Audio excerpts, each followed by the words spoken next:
जाए। अभी 2001 में 14 नवंबर को मैंने अपना सब चार्ज भैया जी को देकर उन्हें अपना उत्तराधिकारी बनाया। जब मैंने बनाया, उनकी उम्र थोड़ी कम थी, तो हर एक आदमी कहने लगा कि ऐसे बच्चे आदमी कैसे संत हो सकते हैं। लेकिन मैं ये बता दूं, संत की कोई उम्र नहीं होती। संत न बच्चा होता है, न बड़ा होता है, न बूढ़ा होता है, न जवान होता है। संत से शरीर नहीं, आत्मा है, और वो आत्मा हमेशा एक पूर्ण स्थिति में होती है तो वो संत होता है। संत के लिए कोई नीचे की ऊंचे की कैटेगरी नहीं होती। लेकिन लोगों को बहुत कम विश्वास आया। कई आदमी छाते पीटे, नाचे गाए कि हमें बनना चाहिए था और ये क्या करेंगे। कईयों ने कहा कि 1-2 साल में देख लीजिएगा परिवर्तन हो जाएगा। लेकिन वो न तब हुआ और न अब होगा। संत की बात चारों युगों में कभी टलती नहीं।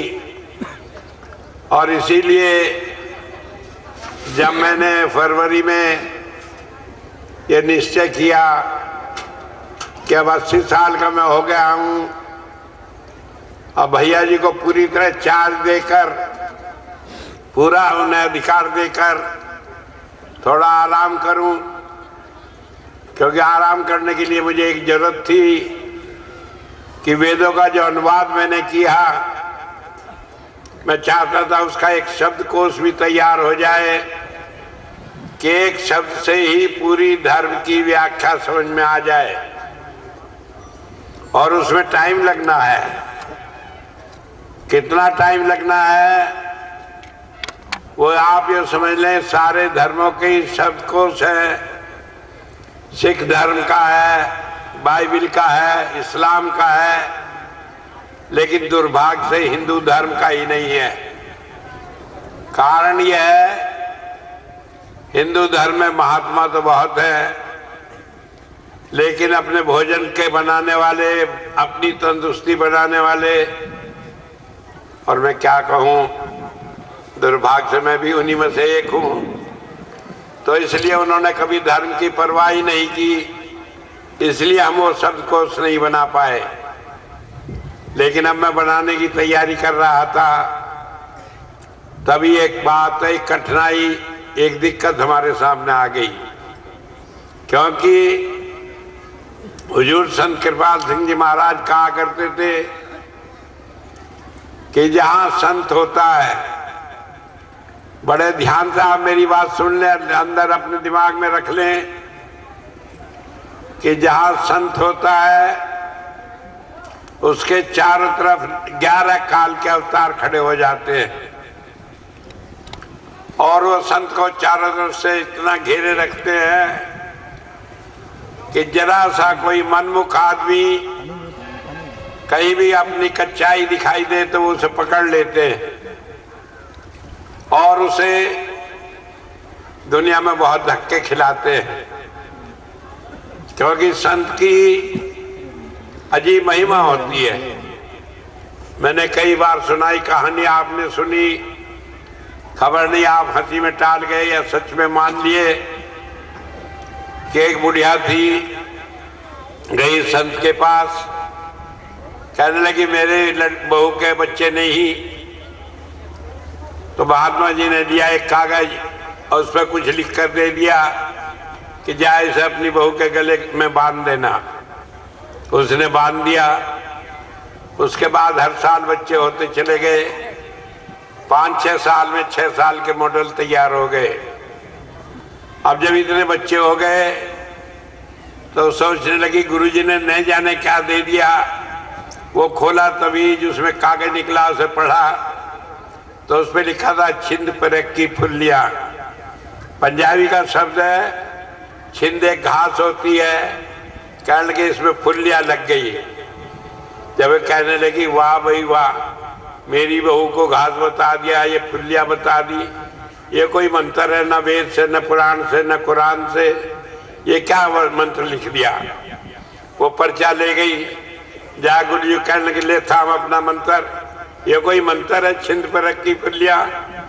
जब ये बात कही तो गुरु जी कहने लगे फुल्लियाँ फुल्लियाँ, ना फुल्लियाँ तो ना फुल्लियाँ सही, अगर जो नहीं फुल्ली तो जा, नहीं फुल्ली और झगड़ा क्या, मुझे कुछ लेना देना नहीं। अब वो घर आई तो देखे सारे बच्चे ही मरे पड़े। कहने लगे बिगड़ गया काम, ये तो सारी ना फुल्लियाँ हो गई। जब वो हुई तो उसकी समझ में आई, रोती गाती फिर पहुंची, फिर हाथ पैर जोड़े तो उन्होंने कह दिया अच्छा अच्छा ठीक हो जाएगा। मैं आपको जब बात कहता हूं तो उसके गहराई में एक बात है। संत जो बात कहता है मालूम पड़ता है कि खबर नहीं सुनी कि नहीं सुनी, लेकिन वो हमारे मुंह से बात निकलने से पहले ही सुन लेता है। वो ये भी जान लेता है कि आज से इतने समय बाद हम क्या कहेंगे, क्या करेंगे, क्या सोचेंगे, और इसीलिए वो सारी दुनिया को संभाल के रहता है। कई आदमी कहते हैं हमारी क्या संभाल हो रही है, हम नहीं जानते कि कितने बड़े कर्मों को काट कर वो छोटी छोटी बातों में निभाकर हमें बचा लेता है। हम तो अपनी सिर्फ बात जानते हैं, 100 करी तो 9 करी और 1 ना करी तो ना करी, कि हमारी 100 बात करे तो ठीक है, और गुरु जी ने एक बात नहीं की तो वह कुछ नहीं किया, सब बेकार है। कहेगा गुरु करना, हमारी बात तो मानी नहीं। यो नहीं खबर कि उसकी अपनी भी मजबूरी है। एक एक काम को जो वो एक नियम से हटकर करना चाहता है, उसके लिए बड़ी सख्त उसे कुर्बानी देनी पड़ती है। वो इतना आसान काम नहीं होता कि जो चाहे तो कर ले। कई दफा हमने देखा सुना, और इतिहास इस बात का गवाह है कि जब संतों ने कोई बात ऐसी कर दी तो उन्हें सारा कष्ट अपने शरीर पर लेना पड़ा, अपनी जान तक इस बात के लिए कुर्बान करनी पड़ी। तो इसलिए हम उसे नहीं समझ सकते कि किस नियम में, किस दया में से वो सारे काम करता है। हम तो एक आसान सी बात समझते हैं। मैं सिर्फ आपको इसलिए कह रहा हूं कि आप ये समझ लें कि जब संत ने कोई बात कह दी, हम उस पर विश्वास करते हैं तो हम अपना काम बना लेते हैं। हम उस पर विश्वास नहीं करते तो हम अपना काम बिगाड़ लेते हैं। संत का हम कुछ नहीं बिगाड़ते, ना हम उसे कुछ देते न लेते, वो तो हम अपना काम बनाते बिगाड़ते हैं। मैंने जब शुरू में काम लिया, हुजूर ने मुझे कहा कि ये करना ही पड़ेगा, तो मैं आदमी ठहरा हिसाब किताबी। मैंने कहा कि मेरी शर्त है, मानो तो मैं करूँगा। जैसे बच्चा होता है अपने माँ बाप पे जोर होता है, तो एक बात उसमें मैंने रखी थी कि जो मेरी साथ जुड़ा रहेगा उसे मोक्ष मिलेगा। इस बात की परवाह नहीं कि उसने क्या किया क्या नहीं किया। हुजूर ने कहा ये ठीक है, और इस बात को मैं अनेक बार दोहराता आया हूँ। कई लोग कहते हैं हमें तो कुछ हुआ नहीं, अब वो समझते हैं कुछ हुआ नहीं, लेकिन वो बीज तो उनके अंदर बोया हुआ है कि उन्हें मोक्ष मिलेगा। उसे किसी की ताकत ही नहीं कि उसे नष्ट कर दे। इतनी बात जरूर है कि हमें विश्वास करके थोड़ा कष्ट उठा लेते हैं लेकिन उससे कोई परिवर्तन नहीं होता। मैं आपको आज बता देता हूं कि अगर कोई आदमी सोचे कि मैं बिल्कुल ही खिलाफ हूं, उसे भी चाहे उसे भुगता कर ले जाए, चाहे डंडे से पीट कर ले जाए, आखिर में मोक्ष उसे भी मिलना है, उसका भी छुटकारा बिना मोक्ष के और रास्ते से नहीं है। मैं आपको इसलिए कह रहा हूं कि आपको सिर्फ एक बात करनी है, और वो बात क्या करनी है, आप अपने गुरु पर विश्वास बनाए रखें। अगर आपका विश्वास डोल गया, ढिलमुल हो गया, तो उसका नतीजा ये निकलेगा कि आपको थोड़ा कष्ट होगा, लेकिन उससे आखिरी नतीजा नहीं बदलने वाला है। वो तो वही रहेगा जो पहले था, वो अब है। तो इसलिए आप बीच में कष्ट न हो और आप आराम से रहे, तो उसके लिए दृढ़ विश्वास रखें। मैं बता रहा था जब हुजूर का जन्मदिन मनाया जा रहा था तो मैंने भी उसमें अपना 80वें जन्म दिवस का प्रोग्राम बना लिया। और जब हम वो काम पूरा कर लिए तो मैंने 1 मिनट सांस ली, आराम की कि अब भैया काम करते रहेंगे, ये काम चलता रहेगा। लेकिन जहां मैंने काम मुंह से कहा भी नहीं, तभी काल को भी इस बात की चेतना आ गई। कहने लगे कि अब तो दूसरे गुरुजी आ गए, अब तो इन्होंने रिटायरमेंट ले लिया, सोच लिया। तो उसने अपना काम शुरू कर दिया। क्या कर दिया, क्या नहीं कर दिया, मैं बहुत नहीं बताऊंगा। मुझे तो पहले से मालूम थी, आज भी मालूम है, आगे भी मालूम है क्या होना है। लेकिन मैं सिर्फ ये बता दूं कि जो कुछ भी होगा आप जानेंगे कि सारी दुनिया देखती रह जाएगी। संत की बात को न कोई मेट सका है, न मेट सकेगा। भैया जी सारी दुनिया में वो रोशनी देंगे कि लोग उनसे उनके गुरु को याद करेंगे। और इसीलिए उनकी आज उनकी इच्छा पर मैं ये संत कृपाल दिव्यानंद नगर बनाकर एक ये बात पूरी करना चाहता हूँ कि एक ऐसा स्थान हो गया जो यहाँ कोई आएगा उसे मोक्ष मिलेगी, उसे नाम मिलने पर कोई दुनिया में उसे रोक नहीं सकता। ये मैं आगे उनके लिए भी वायदा करता हूँ। अपने लिए तो मैंने जो किया वो साबित किया, वो जिम्मेदार हूँ। लेकिन नहीं भी जिम्मेदार हूँ आज, उसके बाद 10, 20, 50 साल बाद तो आप देखेंगे कि इस धरती पर आकर लोग देखेंगे कि उन्हें आने मात्र से वो लाभ मिला है जो दुनिया में भजन करने से भी नहीं मिलता। भजन कोई ऐसी चीज नहीं है कि आप घंटों बैठे जब हो तभी होगा। भजन तो एक दया मेहर की दृष्टि है। जब पड़ जाए, जब संत की दया हो जाए, सारा भजन जब भी पूर्ण हो जाता है। तो इसलिए जो लोग ये देख रहे हैं कि काल क्या चक्र चलाता है, क्या कहता है, क्या करता है, उसकी परवाह न करें। मैं बहुत बात नहीं खोल सकता क्योंकि काल जो है जो कुछ करता है वो इस चतुराई से करता है कि उसमें धोखा बहुत होता है। तो आप अपने गुरु पर विश्वास रखें और आपका गुरु वो है जिसने आपको नाम दिया है। आपका गुरु वो है जिसने अपने को आपका गुरु बना लिया है। आप तैयार हैं इस बोझ को उठाने के लिए, तो आप विश्वास जमाए रखें, किसी बात में न पड़े। सवाल इस बात का है कि कौन हमारा गुरु है, कौन नहीं है, ये खाली हमारा दृष्टिकोण है। बाकी तो संत सब एक होते हैं। वो एक धारा है जो चली आती है, कभी वो दिव्यानंद के रूप में प्रकट हुई, कभी देवेंद्र मोहन के रूप में प्रकट हुई, कभी किसी और रूप में प्रकट हुई, लोगों को ये सहारा देने के लिए कि मैं तो हरिद्वार में जाकर गंगा स्नान किया, या मैं तो जाकर गढ़ गंगा में स्नान किया, या मैं तो जाकर कानपुर में गंगा में स्नान किया, या मैं जाकर किसी और शहर में गंगा में जाकर डुबकी लगाई। लेकिन गंगा तो एक ही है, गंगा के स्नान का फल तो एक ही है। तो इसलिए आप इस बात के किसी बात की परवाह न करें। एक बात ध्यान रखें, हम काल जो है वो बहुत बड़ी परीक्षा लेता है और उस परीक्षा में आपको सफल रहना है। और सफलता का केवल एक मंत्र है कि आप अपने गुरु पर दृढ़ विश्वास रखें, किसी की बहकाई हुई बात में ना आए।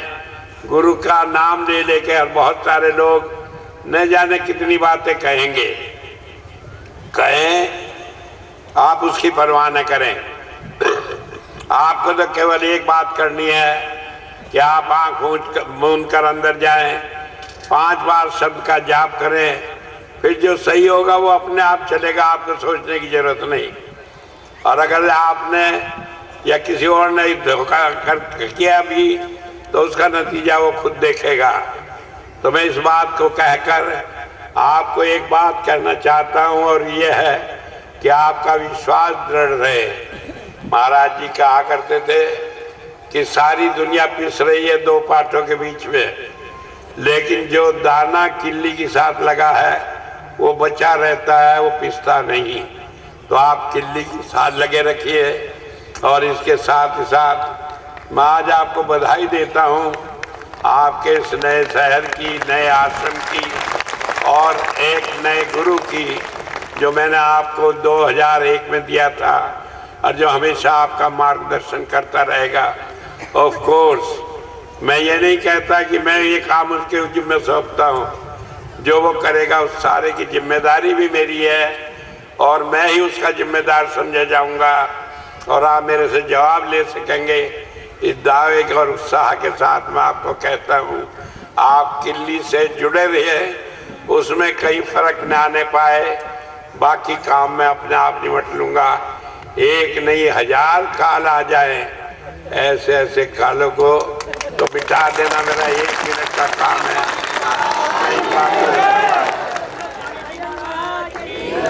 लेकिन मैं चाहता हूं कि आपको तब सुनाएं तो आप अपने गुरु के साथ अपना ध्यान जोड़े रखें। इतनी बात कहकर ही मैं आपको बधाई देता हूं कि आज आप नए गुरु की शरण में, अपने गुरु की शरण में हैं और आपको दोहरा सहारा मिल रहा है, इसका लाभ उठाएं। यहाँ पर जैसे कि आपको बताया सत्संग हुआ करेगा और महीने का सत्संग यहाँ पर दूसरे इतवार के बाद बुधवार को जो होगा उसमें होगा और इसके लिए हम इंतजाम रखेंगे कि सत्संग समय पर हो, टाइम पर हो, लंगर बढ़ता रहे और ये सेंटर खूब फूले फले, क्योंकि ये बरेली की धरती और ये पीलीभीत की धरती रूहानियत के लिए इतनी सरसब्ज है कि जब से मैं आया हूँ तब से मैं देखता हूँ कि जहाँ भी सत्संग होता है भीड़ समाये नहीं आती। पीलीभीत में मैं जाता था शुरू में, वो धर्मशाला इतनी कम पड़ गई, अग्रवाल धर्मशाला, कि खड़े होकर भी आदमी सत्संग नहीं सुन पाते थे। तब पहली दफा हमने वहाँ बाहर आश्रम के लिए जगह करी और यहाँ बरेली में हम देख रहे हैं कि हालत है कि 30 सितंबर को जो सत्संग हुआ था उसमें लोग 5:30 बजे तक अंदर नहीं आ पाए, बाहर 1 किलोमीटर लंबी लाइन लगी रही। तो उस सारी बात को सोच कर ही हमें ख्याल आया, अब ये मैंने आपको बहुत बड़ा मैदान रख दिया। मैं नहीं कहता आप 2 या 3 जैसे सरकार कहती है, मैं कहता हूँ आप 1000 आदमी जोड़ें और जितने जोड़ेंगे आपकी ये सेवा मालिक के दरबार में कबूल होगी। इसके साथ ही बहुत धन्यवाद। महाराज की जय, भैया जी महाराज की जय, हुजूर कृपाल सिंह महाराज की जय। एक बात है, 26 तारीख को बरेली में मणिनाथ पे जो आश्रम है वहाँ पर महीने का सत्संग होगा, तो मैं उस दिन रहूँगा। मैं थोड़ा टाइम निकाल कर एक बार आश्रम होकर आऊँगा, फिर वहाँ रहूँगा, उसके बाद विदेश जाऊँगा और यहाँ पर सत्संग होता रहेगा। आप आए और आप आकर जिस उम्मीद से, और जो मुझे मालूम है कि वो पूरी होगी, उसे पूरी कर दिखाएं कि ये इतने बड़ी जगह है कि हम इसे भी छोटी कर देंगे, इसके अंदर आदमी समा नहीं पाएंगे। और मैं परमात्मा से हमेशा ये चाहता हूँ कि इस मामले में मेरी हमेशा हार हो, मुझे कोई बात नहीं कि संगत मुझे हरा दे कि हम जाते हैं, आपकी पूरा इंतजाम नहीं कर पाते। बोले स्वामी जी महाराज की जय, भैया जी महाराज की जय, हुजूर कृपाल सिंह महाराज की जय। एक बात और है, अब मैं बैठ जाऊंगा, फिर मिलने के लिए आप लोग सब मिलकर जाएंगे। जो रह गए हैं वो सब मिलेंगे, जो पहले मिल चुके वो दोबारा ना मिले हैं, क्योंकि नहीं तो दूसरे लोग रह जाएंगे। और इसके बाद जब जब मौका मिलेगा मैं यहाँ आऊँगा, लेकिन हर महीने यहाँ सत्संग होगा और उस सत्संग में आप हमेशा आएंगे। नामदान के लिए